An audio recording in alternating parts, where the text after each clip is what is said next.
Dito tayo ngayon sa Terminal 3. Palabas na tayo ng Terminal 3. So guys, pupunta tayo sa C5. Dadaan tayo ng service route ng SLEX. Ayan mga idol, nandito na tayo. Palabas na tayo. Ayun yung paakyat ng Skyway. Sa kanan, bahagi. Ayun yung entrance papuntang South and North. And then diretso lang tayo dito mga idol. So pagka diretso tayo dito, wag tayong pepesto sa kaliwa at sa kanan. Kailangan nasa gitna lang tayo mga idol kasi minsan may mga nanguhuli dito. Lalo pag yung nadaanan mo yung pa-U-turn slot yan. Ayan, stoplight yan papunta sa gate 4 ng Air Force Space. Ayan, diretso lang tayo dito sa ilalim ng Skyway mga idol. Kasi pag pupunta tayo sa area na yan ay hindi, wala ka naman skyway na dadaanan. So baba lang.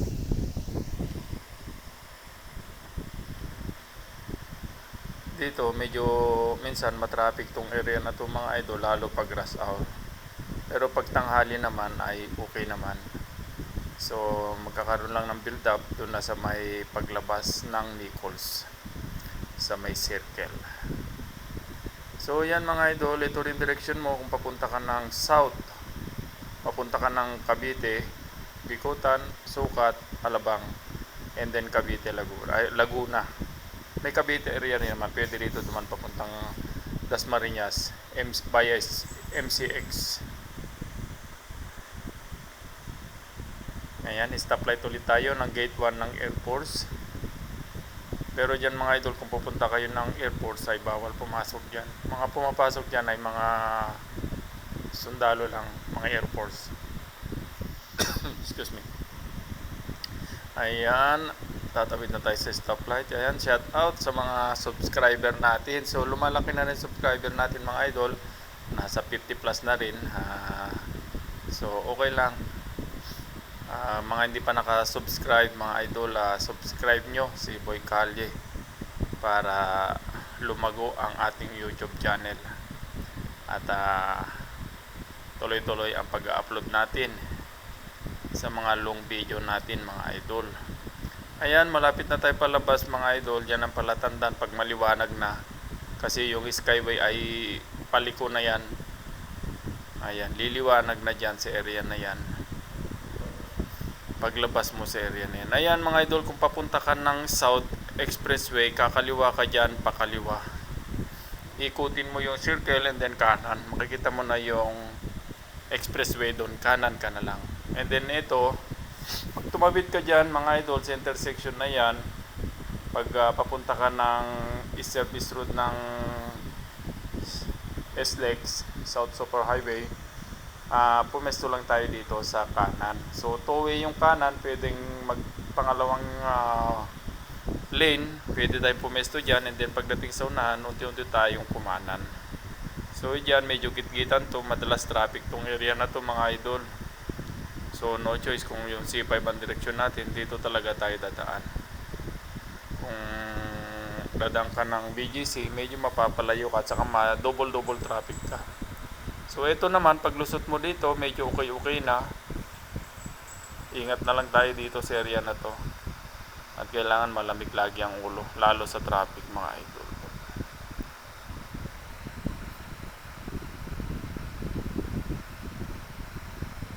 Medyo gitgitan yan, mga motor, singit-singit, pero okay lang yan, normal lang yan. Kailangan ingat-ingat talaga tayo. Ayan, malapit na tayo sa paliko, sa pakanan. Yan din ang direksyon mo mga idol kung papunta ka ng EDSA. Balik ka ng Terminal 3, papunta ka ng EDSA, Osmeña, Manila.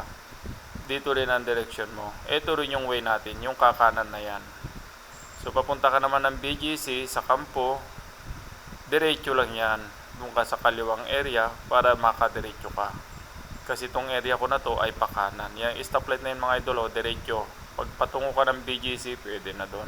Pwede na rin naman tayo dumaan doon, nga lang bababa ka ng Bayari doon o kaya doon sa may SM Aura.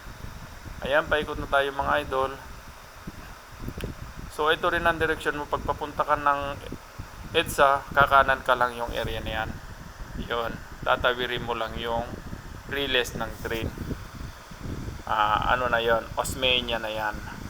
So pag kanan mo, dire-diretso, pumesto ka sa kanan, ayun na yung gawing papuntang EDSA. Pag dumiretso ka naman sa Osmeña, dire-diretso ka lang sa kaliwa. Ito mga idol, ito na yon, service road na to ng SLEC, itong tinutumbok natin ngayon. Ito na yung service road papunta sa C5. Kung papunta kayo ng C6 at para dire-diretso, dito na rin kayo dadaan. Maraming daan papuntang C6 mga idol, lalo yung mga taga Rizal. Ayan, shout out sa mga taga Rizal, taga Laguna. Ayan. Mga taga Taguig. Taguig po itong mga idol, itong tutumbukin natin. Pag dumire-diretso ka yan, tumbok mo sa may Bikutan, sa may triangle, papuntang NCRPO. Pag kaliwa mo dun sa triangle. At pag dinire-diretso mo yon, tutumbok ka naman ng C6. Papuntang Pasig, Napindan, Taytay Rizal, Anguno, Binangunan, Antipolo, yan, Kenta. So papuntang Tanay pwede rin. Ayan mga idol, masyado na kung malayo. Pero ito kasi habang binabaybay natin to, ay ingat-ingat din tayo kasi ito 2 lanes lang to. Tapos yung gilid minsan para sa bike yun, yung may putol-putol na lane sa gilid. At marami rin tayo makakasabay minsan dito ng mga truck, yung mga papuntang C5. Ayun, sa kaliwa na yon, yung stoplight na yon, ayun yung TESDA. Mga hindi pa nakakalam, yung mga naghahanap ng TESDA, yan yon, yung sa may stoplight na yon. Ayan mga idol, pag naaninag na natin yung patawid na kalsada na yon sa taas, yan na yung extension ng Skyway papuntang Las Piñas, Parañaque. Pag papunta ka ng Terminal 1 and 2, pwede na rin dumaan doon mas mabilis kasi maluwag na yung daan doon. May toll gate nga lang na 35. Kung galing ka ng C5, galing ka ng Rizal, papunta ka ng Terminal 1, 2, magandang dumaan dyan mga idol. Pagtawid mo lang yung expressway na yan, itong tinutumbok natin, expressway yung gilid natin, pagtawid mo, pagbaba mo, toll gate, and then dire-diretso mga idol. Pag nakita mo na yung multinational, papuntang multinational yung pakaliwa, halos unang kanto lang yon, unang intersection sa kanan, pwede ka nang pumasok. At dire-diretso mo yun, paglabas mo, Sukat Road, kanan ka. And then pag diniretso mo yun mga idol, ay airport na yon, makikita mo na. Ito mga idol, ito, yun na yung pakaliwa, ito na. Paglabas mo tong ilalim ng flyover na yan, ay papunta na ng C5.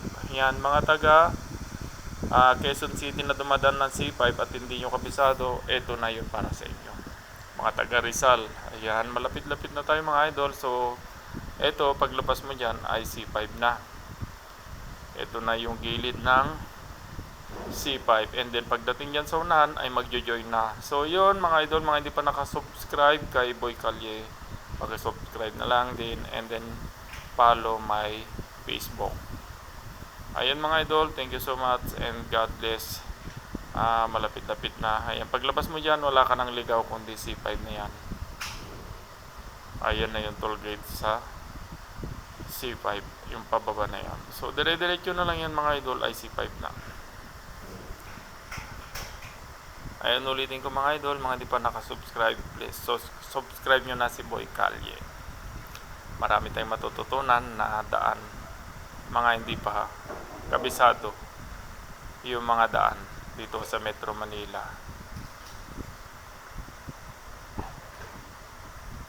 Ayan, shout out sa mga followers natin and YouTube channel natin. Thank you mga idol.